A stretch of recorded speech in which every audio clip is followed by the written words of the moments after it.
ുന്നുണ്ട്. വീട്ടിലിരുന്നും പെണ്ണുങ്ങൾക്ക് മാസം 50,000 സമ്പാദിക്കാം. പെണ്ണുങ്ങൾ അങ്ങോട്ട് വിൽക്കുക. എന്താ അതിന്റെ ഒരു ക്വാളിറ്റി?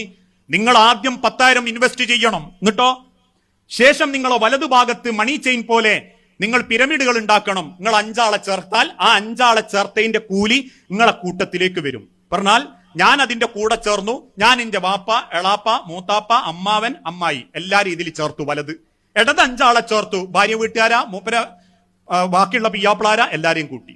ഞാൻ അവർക്ക് കൊടുത്തൊരു വാഗ്ദാനം എന്താ? നിങ്ങൾ 50,000 ഇട്ട മാസങ്ങൾക്ക് ഞാൻ 2,000 തരും. ഇത് എനിക്ക് ഇടുന്ന കിട്ടി എനിക്കൊരു ഉറപ്പില്ല.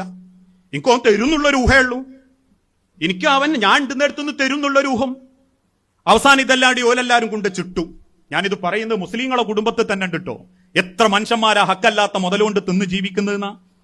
ഇതുപോലെ നെറ്റ് മാർക്കറ്റിങ്ങളിലും അല്ലാത്ത സ്ഥലത്തും പൈസ കൊണ്ടിട്ടിട്ട് ആരും അറിയാണ്ട് ഇത് പൊളിയുമ്പോഴാ മട്ടിൽ എല്ലാവരും അറിയാം. കാരണം എന്താ? ഓന്റെ മുഖം ഇങ്ങോട്ടൊരു കാർമേകാവും. പള്ളിയിൽ ഒന്ന് ഉസ്താദിന്റെ കൈയടിച്ചിട്ട് പറയണം, ഉസ്താദ് ദ്വാരക്കണം, എന്തേ മനസ്സിനൊരു സമാധാനമല്ല. എന്താ? പൈസ കൊണ്ട് മുങ്ങി. ഇത് ജീവിച്ചിരിക്കുമ്പോൾ നിങ്ങൾ മൗലവിമാരോട് ചോദിച്ചിരുന്നു ഇത് ഹക്കോ ബാത്തിലോന്ന്? ആ സമയത്ത് ചോദിച്ചാൽ മൗലവി പറയുന്നത് അത് ശരിയല്ല. അതുകൊണ്ട് അന്ന് മൂപ്പരോട് ചോദിക്കില്ല.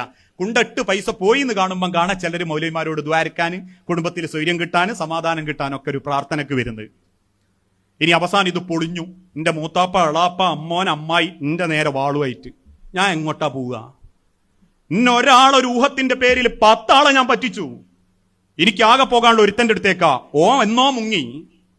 ഞാൻ പിന്നെ എന്തടിസ്ഥാനത്തിലാ അവർക്ക് വാഗ്ദാനം ചെയ്ത്? ഇന്ത്യയിൽ ഒരു കച്ചവടമല്ല, ഇന്ത്യയിൽ ഒരു സ്ഥാപനമല്ല, ഇന്ത്യയിൽ ഒരു ബിസിനസ് ഇല്ല. പിന്നെ ഞാൻ എന്തേ പറഞ്ഞത്? 10 ഇട്ടാ എനിക്ക് മാസം 10 ഇട്ടു. ഊഹക്കച്ചവടം വ്യാപിച്ചപ്പോ എത്ര കുടുംബങ്ങളെ മുതൽ പോയി. എത്ര ആളിപ്പം സങ്കടപ്പെട്ട് ജീവിക്കുന്നുണ്ട്. ഇസ്ലാമിലെ സാമ്പത്തിക നയം, മനുഷ്യരെ ഒരാളെ ശരീരം വയർക്കാതെ കിട്ടുന്നതൊന്നും നിങ്ങൾക്ക് ഹലാലാവൂല.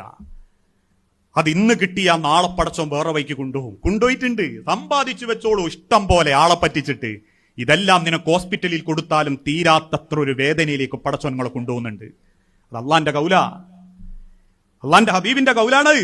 ഇമാം തുബറാനി അടക്കം പറഞ്ഞിട്ടുണ്ട്, സമ്പാദിക്കുന്നവർ ഹറാമ് സമ്പാദിക്കട്ടെ, നിങ്ങളതിൽ വേവലാതിപ്പെടണ്ട. സമ്പാദിച്ചു കൂട്ടിയത് മുഴുവനും കണ്ണുനീരോടെ ചെലവാക്കുന്ന ഒരവസ്ഥയിലേക്ക് അള്ളവനെ എത്തിച്ചിട്ടല്ലാതെ ഈ മണ്ണിന്റെ മുന്നിന്ന് പടച്ചോൻ ഒരാളെയും തിരിച്ചു വിളിക്കൂല.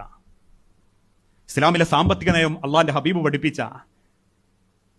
സുബഹി നിസ്കരിച്ച് എഴുന്നേറ്റ് പോകുന്ന ഒരു സ്വഹാബി പെട്ടെന്ന് എഴുന്നേറ്റ് പോകുന്നത് കണ്ടപ്പം റസൂല് ചോദിച്ചില്ലേ, എങ്ങോട്ടാണോ ദിക്റൊന്നും ചെല്ലാതെ?